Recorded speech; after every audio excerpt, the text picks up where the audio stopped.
David was just reading in his armchair when he noticed the smell. Faint at first, like rotten meat mixed with something sharp and chemical. He sniffed the air, checked under the chair. Nothing. Probably just something outside. A man of science to his core, David was usually unflappable, a skeptic who dealt in verifiable facts.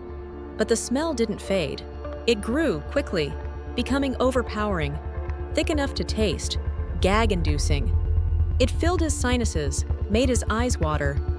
It wasn't just a smell, it felt like a physical presence, foul and suffocating. His first thought was a cold dread that he was losing his mind.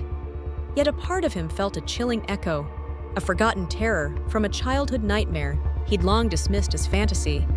He scrambled back from the armchair, coughing, trying to escape the invisible cloud. But the scent seemed centered on him, clinging to his clothes, his skin. As the putrid odor peaked, smelling now not just of decay and damp earth, but also inexplicably of something sickly sweet, like forgotten childhood memories turned sour. A sudden, intense cold spot formed inches from his face. The smell seemed to deepen, concentrating, like something was breathing the foul air directly onto him.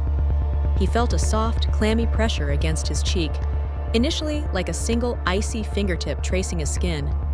But the sensation abruptly changed, leaving the definite impression of an unseen hand having squeezed him there, coinciding with a fresh wave of the sickening stench before it vanished, leaving only the unbearable smell and the certainty that he was not alone.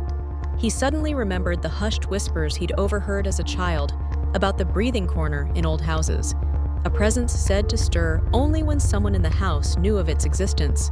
As the thought solidified, a slow, deliberate creak echoed from the kitchen doorway, though he distinctly remembered closing that door tightly just moments before.